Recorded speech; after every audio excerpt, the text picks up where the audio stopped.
Okay, Bismillahirrahmanirrahim. For today's lecture, the topic which we are going to discuss is pearl culture. और pearl culture ये industries जो आप पढ़ रहे हैं उसमें से एक आपका ये टॉपिक है Perl culture.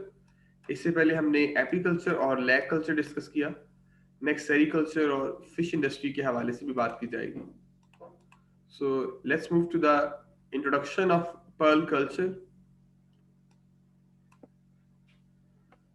Pearl producing mollusc कौन से हैं वो हम इसमें ऑब्जर्व कर लेंगे। इसके स्टेप्स जो है कलेक्शन, रियरिंग या इंसर्शन ऑफ द न्यूक्लियस, किस तरह से जो पर्ल प्रोड्यूस कराया जाता है, harvesting as well as composition of pearl will be discussed. pearls या मोती, they are unique as the only gems produced by a living organism। और इनका जो स्ट्रक्चर सिक्रीट होता है पर्ल ऑयस्टर से, मोलस्क का ये मेंबर है। It is in response to the irritation caused by stimuli, foreign particles. इसके और भी बैकग्राउंड है कुछ थ्योरीज, लेकिन मेन यही है कि स्टिमुलेशन से पर्ल ऑयस्टर एक कवर या नेकर सिक्रीट करेगा, जिसे हम बोलेंगे पर्ल प्रोड्यूस हुआ है। और cultivation of pearls under controlled conditions in an oyster placed in a seabed for some years is called pearl culture। और कोगिची मिकीमोटो 1893, नेक्स्ट आप इसकी पिक्चर भी देखेंगे, उसने फॉर द फर्स्ट टाइम इसको जो है वो इंट्रोड्यूस करवाया था पर्ल कल्चर को, कि पर्ल खुद भी इंड्यूस करवाए जा सकते हैं।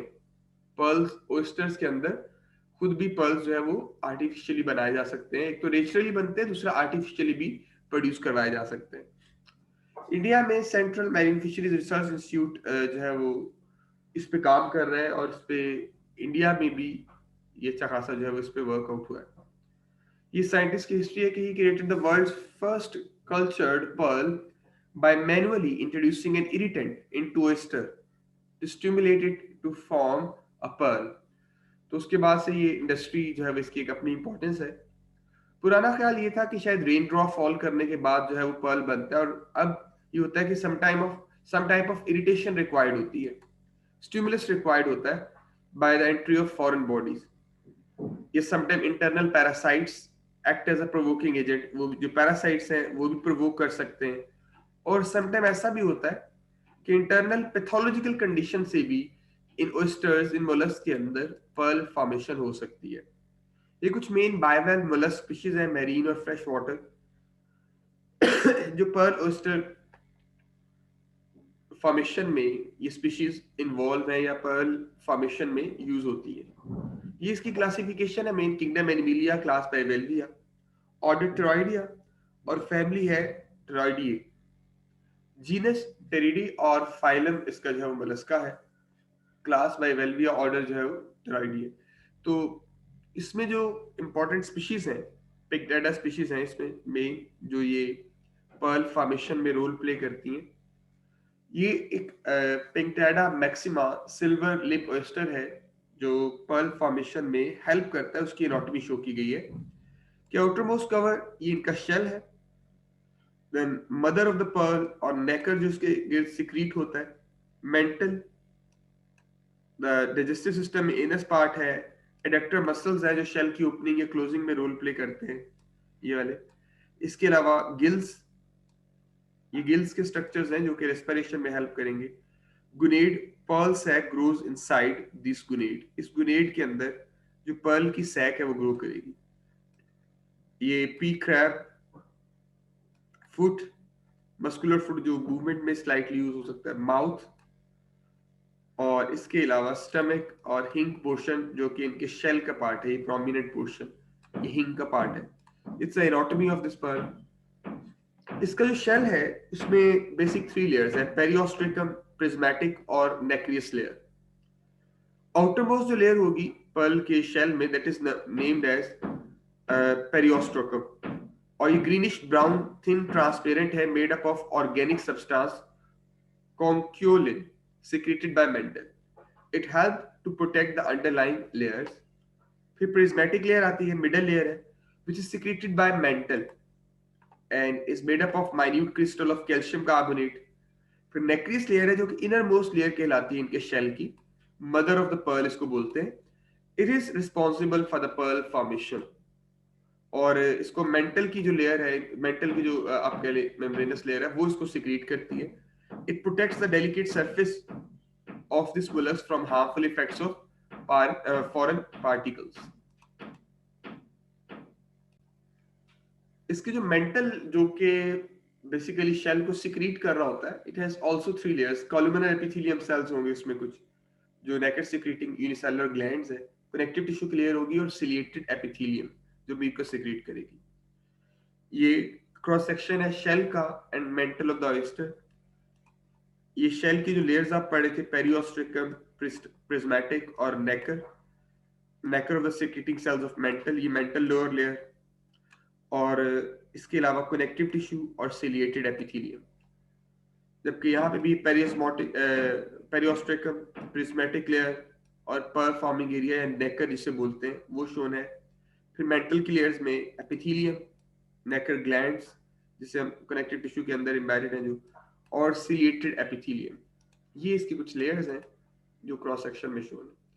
इसकी जो स्टेजेस है, सबसे पहले कि फॉरेन बॉडी या तो एक्सीडेंटली आर्टिफिशियल इंट्रोड्यूस करवाई जाती है इनके जो है वो विजरल मैस में। The outer epithelium of the mantle invaginates and form the pearl sac. जो एपिथेलियम लेयर है वो अंदर की तरफ धंसेगी और पर्ल सैक बनाएगी। Inside the pearl sac as a result of secretion of nacre a natural pearl grows. और सिक्रीशन जो है नेकर की कंटिन्यू रहती है till the end of life of the pearl oyster, therefore forming or producing a beautiful natural pearl। और ये mental tissue secrete कर रहा होगा। नेक्रिस लेयर जो है वो आपने पढ़ा कि वो मेन लेयर है जो सिक्रीट करती है ये पर्ल को, मोती को। This layer has a capability to rearrange and regenerate itself. ये इमेजिनेशन के सबसे पहले जो है वो जब इसकी बॉडी में फॉरेन बॉडी इंट्रोड्यूस करवाई जाती है तो इसकी जो एपिथेलियम की लेयर है, मेंटल एपिथेलियम, वो कैसे देखिए अंदर की तरफ इन्वेजिनेट कर रही है। और इसकी इन्वेजिनेशन के साथ साथ वो जो पर्ल है वो भी इसके अंदर मौजूद है, एम्बेडेड है। पर्ल कह रहा हूँ, सॉरी, जो न्यूक्लियस है, जो बॉडी या तो आर्टिफिशियली इंट्रोड्यूस हुई, कोई पैरासाइट हो सकता है, कोई सैंड का पार्टिकल हो सकता है, या कोई आर्टिफिशियली इंड्यूस ऑब्जेक्ट हो सकता है जो कि इसके शेल का पार्ट ही हो जाए। तो ये इंट्रोड्यूस, ये इसके गिर्द आप देख रहे हैं कि ये लेयर आहिस्ता आहिस्ता एक कवरिंग सिक्रीट करेगी जिसमें fine calcium carbonate crystals actually secrete हो रही होती है और अल्टीमेटली एक प्रॉपर पर्ल की फॉर्मेशन इसमें हो जाएगी। सो ये सिक्रीशन का प्रोसेस दिखाया गया कैसे नेकर या पर्ल सिक्रीट होता है, उसके नेकर की लेयर या पर्ल की लेयर सिक्रीट होती है। कलेक्शन ऑफ ऑयस्टर, सबसे पहले अगर आर्टिफिशियली इसको कल्चर कर रहे हैं तो सबसे पहले जो है वो ऑयस्टर्स की स्पीशीज को कलेक्ट किया जाता है और उसमें जो हेल्दी मसल्स है they are collected from fresh water bodies like ponds and rivers, चाहे oysters है या mussels है। In interior posterior length, in vitro eggs of pearl oysters they are fertilized and the young ones are obtained। और in vitro fertilisation lab में जो है उनकी fertilisation करवा के तो यंग वंस जो है वो ऑब्टेन किए जाएंगे जिनको फर्दर यूज किया जाएगा for the growth of pearl. oysters they are reared in sea, estuaries and brackish water bodies, लेकिन कुछ स्पीशीज ऐसी हैं जिनको फ्रेश वाटर में भी ग्रो करवाया गया है। प्रोसेस क्या है? सबसे पहले कलेक्शन हुई, उनको क्लीन किया गया, then placed into the rearing cages. Cages are divided into few smaller chambers, ये आप आगे देखते हैं। And they're placed in the sea water in hanging position, well protected from natural animals of oysters such as octopus। उनसे भी बचाना होता है, ऑक्टोपस, सील इसके जो है वो नेचुरल एनिमल्स हैं जिनको खा सकते हैं। It remains in the sea water for a period of about 10 to 20 days so that oysters can recover the strain due to excessive handling and for the adjustment to shallow water condition। और फिर उसको 2 से 3 साल के लिए वहां पे छोड़ दिया जाता है। जब वो फुली ग्रो कर जाते हैं तो मीनवाइल ग्रोथ के दौरान वो उसके गिर्द पर्ल भी सिक्रीट कर लेते हैं। ये हैंगिंग चैम्बर्स हैं जो कि प्रोटेक्टेड भी होते हैं और सी बेड तक या ओशन में इनको इस तरह से हैंग किया गया होता है for their growth. Different type के स्ट्रक्चर्स यूज हो सकते हैं लेकिन पर्पस यही है कि एक्वेटिक एनवायरनमेंट इनको अवेलेबल हो जहां पे इनकी रियरिंग हो सके। ये रियरिंग कल्चर है, राफ्ट के साथ इनको जो है वो एक बोट लाइक स्ट्रक्चर या एक शेप के साथ इनको बांधा गया होता है। बॉटम में इनको कल्चर किया जा सकता है या लॉन्ग लाइन कल्चर्स है कि किसी वाटर बॉडी के अंदर ऐसे लाइन की फॉर्म में स्ट्रक्चर्स मौजूद हो जिनके साथ इनको हैंग किया जाए। ये कंडीशन है टेम्परेचर, सैलिनिटी, बॉटम और डेप्थ, जबकि गुड फाइटोप्लैंक्टन प्रोडक्शन और मॉडरेट वाटर करंट्स ये इनके लिए चाहिए। सबसे पहले इंसर्शन ऑफ न्यूक्लियस, जो इनको प्रिपेयर करना है कि इनके अंदर ओएस्टर फॉर्मेशन हो सके। स्फेरिकल शेल बीड्स, शेल का ही पार्ट दिया जाता है जो स्फेरिकल हो, जिसका डायमीटर होता है 2 millimetre diameter. They prepared out of the thick shells of the other mollusc, usually fresh water muscle, and should be white to creamy without calcium carbonate. Nucleus is placed on graft tissue, piece of tissue cut from the mantle of another oyster. किसी और oyster से एक piece लिया छोटा सा, जो कि उसके विजुअल पार्ट से ग्राफ्ट टिश्यू लिया जिसे हम कह रहे हैं, और फिर ग्राफ्ट टिश्यू को इंसिजन प्लेस, जो कि रिप्रोडक्टिव ऑर्गन है, उसके अंदर रखा जाता है। The nucleus is placed over the graft tissue. This graft tissue act as bed for the nucleus. और इस हैंडलिंग को केयर अडेप्ट करनी पड़ती है, ताकि ये देखिए, ये न्यूक्लियस इंसर्ट करने का तरीका है कि उसके शेल को ओपन करने के बाद जो है वो न्यूक्लियस इंसर्ट कर दिया जाता है। Shells are closed and when whole operation should not go beyond 30 minutes because oyster cannot survive beyond 1 hour of the operation period. फिर न्यूक्लिएटेड जो oysters हैं, they are placed into cages, they are and suspended into their natural environment, जो कि उनका सी bed का natural environment है, with floating rafts at the depth of 2 to 3 meters. इसके बाद ये cages जो है वो generally undisturbed रखे जाते हैं in this position for 3 to 6 years, 3 से 6 साल तक। एक लॉन्ग टर्म जो है वो इसको वहां पर रखना पड़ता है, after which they are ready for harvesting. और इनकी जो हार्वेस्टिंग है उसमें पहले ओएस्टर को रिमूव करेंगे, removed from the water in the month of December to February, and the pearls are taken out by crushing the oyster. और ये आप देख सकते हैं कि उसके अंदर सिंगल या एक से ज्यादा जो है वो पर्ल्स, उनकी फॉर्मेशन भी हो सकती है।